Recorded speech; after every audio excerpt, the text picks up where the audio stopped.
since this ministry has existed, which is in the 1980s, it has started out being a ministry working for women's empowerment.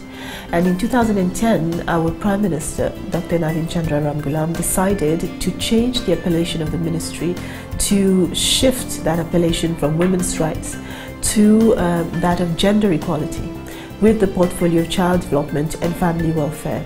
It actually changed the whole mindset in how to attain the objectives of the millennium. And we wanted really to include everyone in that struggle and in that idea of promoting gender fairness and gender equity in society.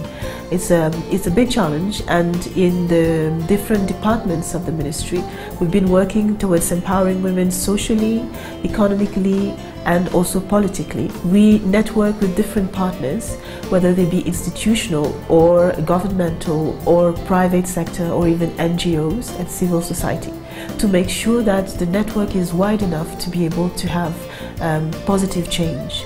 Because Mauritius, as you know, is a country where we have multiple of cultures, and we have to work along those lines. We're very respectful of each other's culture, but we also are a country where we don't have other resources than our human resource, and that is why government saw it fit to invest a lot since a very, very early time in our welfare state.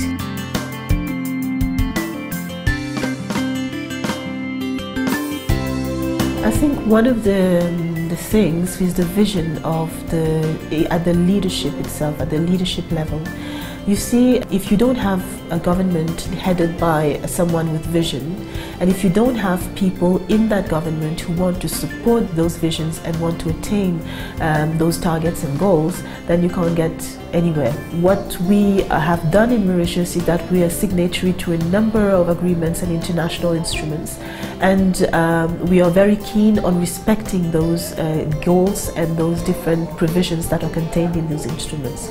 So what we do is we set ourselves targets and we give ourselves the means to be able to achieve it.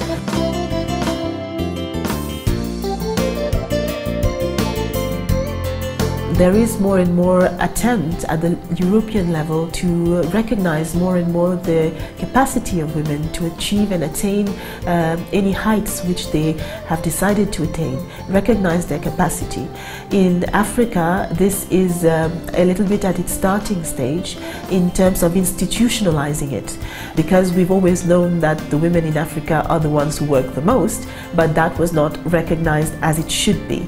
So this is the process which we are undergoing now, but it's going very, very fast. That is why I think it is very important for women in Africa to know their worth and to fight for their rights and make sure that those rights are recognized at their national level, but also at international and regional level. It's one of the means through which they can inspire other women and they can become role models for the younger generation, and that can create a snowball effect which would in fact make sure that the next generation's future is ensured.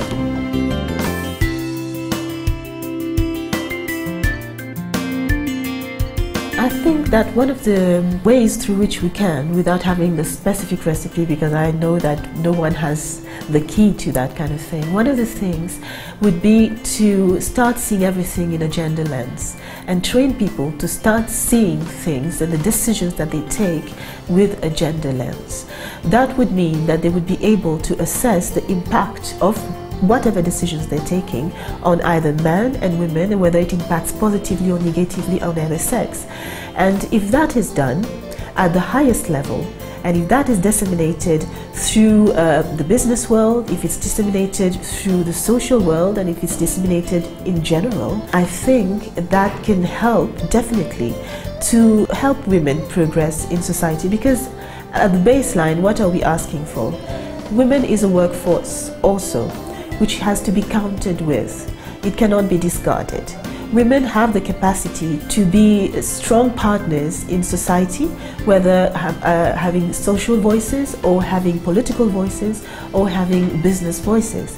So they should be given the opportunity at equal level to be able to help their country, because also when a woman is doing a business, it also helps the country. So that's what we want. And gender neutral provisions can help, but also sometimes gender-specific provisions can help.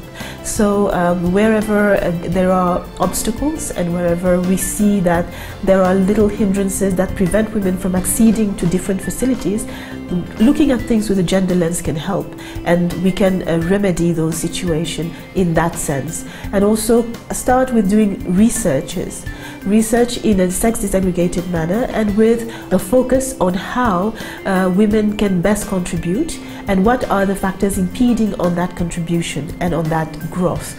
So if we have more research in that sense, we can develop more adapted strategies to be able to help them progress.